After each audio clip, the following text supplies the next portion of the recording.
RSS और BJP ये अंग्रेज़ों के दलाल रहे हैं, अंग्रेज़ों के चाटुकार रहे हैं। देश का प्रधानमंत्री चाइना के आगे घुटने टेक दिया है। सेना का सबसे बड़ा दुश्मन अगर कोई है तो नरेंद्र दामोदर दास मोदी और संघ परिवार है। क्योंकि सेना में अग्निवीर योजना लाने का श्रेय इसी तानाशाह को जाता है जो निसंतानी है। बताते हैं हमारे वहाँ की निसंतानी का सुबह सुबह चेहरा देख लीजिए तो दिन भर भोजन ना मिला।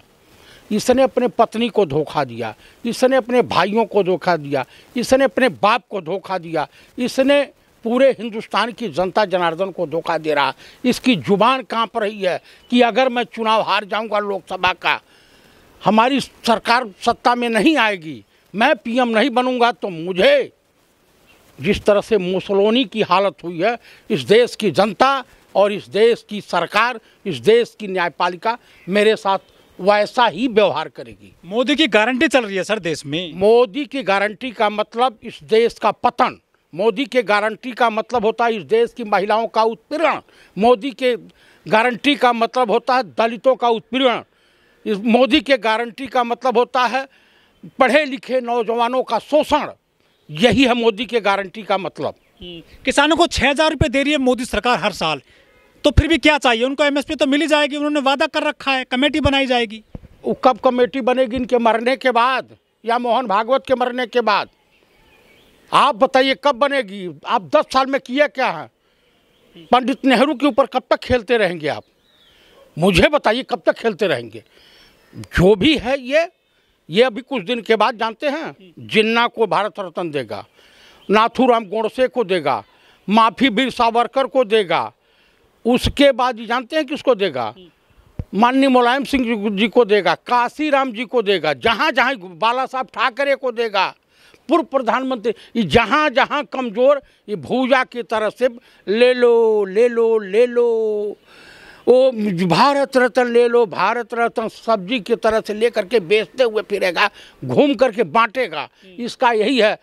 आप बताइए कि इस देश में एक साल में 3 भारत रत्न सम्मान दे रहे हैं तो सर दिक्कत क्या है? सभी को साथ लेकर चल रहे हैं मोदी जी तो। अच्छा हाँ, सबको लेकर आप कुछ दिन बाद अपने पिताजी को दे दे, मोहन भागवत को भी दे दे, आडवाणी जी को दे दिया, आडवाणी जी को दिया, जिन्होंने जिन्ना के मजार पर ठाकुर को दे दिया, हाँ कर्फ्यूरी ठाकुर को दिया, जिसको बेइज्जत किया जीते जी। कैलाशपति मिश्रा संघी था जिसने कॉलर पकड़ करके धक्का दे करके उतार दिया। चौधरी चरण सिंह को दे दिया। चौधरी चरण सिंह की आत्मा रो रही होगी कि उनके पोते जैन चौधरी ने उनके नाम को मिट्टी में मिला दिया। जिस चौधरी चरण सिंह ने कभी इन संघियों के आगे घुटने नहीं टिके, जो किसानों के मसीहा कहलाते थे, उनको ये सम्मान मिलता जरूर मिलता। और जिस ईमानदारी के लिए, जिस कर्तव्यनिष्ठा के लिए चौधरी चरण सिंह चंद्रशेखर जी याद किए जाते हैं, उसकी कल्पना कर भी नहीं सकते। किसानों में बू रहेगी जब तलक ईमान की, और तेग संघियों पे चलेगी सारे हिंदुस्तान की। किसान इतने मजबूत हैं कि इनकी कोई भी ताकत किसान को आगे बढ़ने से नहीं रोक सकती। अभी ये बैरिकेडिंग कर रहे हैं ना, दिल्ली के दूध सब्जी आदि आना पूरा बंद कर देंगे किसान, और दिल्ली भुखमरी के कागार पे पहुंच जाएगी। 2 करोड़ की आबादी है दिल्ली की। तो क्या चाहते हैं इस तानाशाही सरकार, माननीय प्रधानमंत्री मोदी जी की सरकार को, कि इनकी सरकार में देश की जनता भूखे मरे, देश के किसान बेहाल हों, रोज आत्महत्याएं करें? ऐसा नहीं होना चाहिए। लेकिन इस देश की जनता जो है, किसी ज़माने में धर्म के नाम पर, गुजरात मॉडल के नाम पर अपना पतन कराने के लिए स्वयं तैयार रही है। इस सरकार को लाने के लिए, चाहे वो हरियाणा का जाट समुदाय हो, उत्तर प्रदेश के समस्त ब्राह्मण हो, क्षत्रिय हो, या सबसे बड़े दलित हिंदू मतदाता हों, या जाट बिरादरी, कि भाई हम गुजरात मॉडल देखना। तो अब देखो ना गुजरात मॉडल अब देखो कैसा गुजरात मॉडल होता है। लेकिन लाठीबाजी थी जैन चौधरी की पीठ पर उत्तर प्रदेश में। क्या उनके दादा को ये भारत रत्न दे करके उनकी पीठ पे मरहम लगाया मोदी सरकार ने। ये मरखवाई मिला है, मरखवाई। अच्छा, 50 लाठी खाने के बाद का इनाम है बीजेपी सीट देगी जयंत को।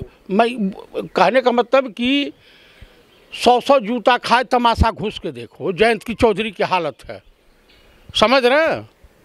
जयंत चौधरी हो गए, उसके बाद नीतीश हो गए, आज पागुर पागुर पागुर विधानसभा में कर रहे हैं। उसके बाद तमाम लोग हो गए, एकनाथ शिंदे हो गए, अजीत पवार हो गए। उनकी हालत देखे हैं अभी शिवराज चौहान की, पोस्टर से भी गायब हो गए। उसके बाद वसुंधरा राजे की हालत देख रहे हैं। अभी योगी की बारी। जाट बड़ी भोली कौम है, जाट ईमानदार कौम है, किसानों की कौम है। जाट जब अपने आपे पे आ जाता है उसे पहलवान अपने घर की आबरू खुदा से भी ज़्यादा प्यारी होती है। जाट मुझे नहीं लगता है कि नरेंद्र दामोदर दास मोदी या भाजपा को कभी माफ़ कर पाएंगे। हाँ, ये क्या बोलते हैं, धनखड़ उपराष्ट्रपति धनखड़ जैसा जाट माफ़ कर सकता है, और जयंत चौधरी माफ़ कर सकते हैं। ये सब बिकाऊ माल है। कुछ लोग कह रहे हैं कि बहन बेटियों की जो जज से सौदा कर लिया जाटों ने, कि स्पेशली जयंत चौधरी ने और धनखड़ ने सौदा किया है। समस्त जाट समुदाय को आप नहीं कह सकते। कहते हैं कि पढ़ा जाट खुदा जैसा, अनपढ़ जाट पढ़ा जैसा, लेकिन जो जयंत चौधरी हैं ये तो लंदन से पढ़ कर आए हैं। तो वो लंदन से पढ़ के आए तो अंग्रेज़ों के कुछ गुण झुकने वाले सीख लिए होंगे। वो कहावत है ना, टूटी हुई खाट और झुका हुआ जाट। जाट समाज को पसंद नहीं है, जाट समाज या जाटनी कभी पसंद भी नहीं करती है। भारत रत्न दे दिया, उसके बाद भी जाट किसान जो चले आ रहे हैं दिल्ली की तरफ, संतुष्ट तो होने चाहिए। किसान नेता को भारत रत्न दिया गया मोदी सरकार के द्वारा सम्मान। देखिए, ऐसा कहीं कुछ नहीं है। जाट समुदाय और किसान कोई बिरादरी नहीं होती है। किसानों को बिरादरी में नहीं बांटा जा सकता है। किसान होता है, वो अन्नदाता होता है। तो भारत रत्न जो दिया गया है ये चौधरी चरण सिंह साहब को, ये राजनीतिक फायदा मिलेगा इसको जयंत चौधरी को, या जाटों को सम्मान दिया गया है? जाटों को सम्मान नहीं दिया गया है। वो 100 जूता खा तमाशा घुस के देखने वाले को इनाम दिया गया है जयंत चौधरी को। किसान आ रहे हैं ट्रैक्टर लेकर के दिल्ली की तरफ, लेकिन उन्होंने बैरिकेड तोड़ दिए हैं। बड़ी संख्या में पुलिस बल लगाया गया है, सेना लगाई गई है। देखिए, इस सेना लगा में या कुछ भी लगा में, जो धरती को चीर करके, सीना चीर करके उसमें अन्न पैदा कर सकता है, तो बैरिकेटिंग अब पुलिस फोर्स, वो जितने बीएसएफ वाले पुलिस वाले हैं वो किसानों के ही तो बेटे हुए हैं। लेकिन 700 किसानों की मौत हुई थी पिछली बार। हम हुई थी। चुनाव सिर पर है, राष्ट्रीय पर्व आ रहा है सर, आपको शांति बरतनी चाहिए थी पूरे देश में और राज्यों में। क्या किसान आत्महत्या करे और इनको कुर्सी आजीवन दे दे कि तुम उसकी क्या बोलते हैं वो सोने का भस्म खाते रहो और मछली खाते रहो और महंगी शराब पीते रहो मोदी के लिए? यही करें? किसान अपना खून बेच डाले, किसान आत्महत्या करे?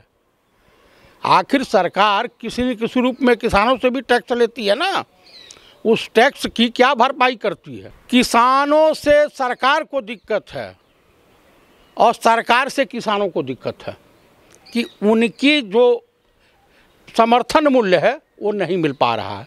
तुम खाद का रेट बढ़ा दोगे, डीजल पेट्रोल का रेट बढ़ा दोगे, बिजली की का रेट बढ़ा दोगे, लेकिन उनके गेहूं की, उनकी फसल की जो वाजिब दाम है वो नहीं दोगे। तो जान लीजिए कि किसान तो इसका इस बार अंजाम देगा और अगली बार मोदी सरकार का अंतिम संस्कार होने जा रहा है इसी लोकसभा में।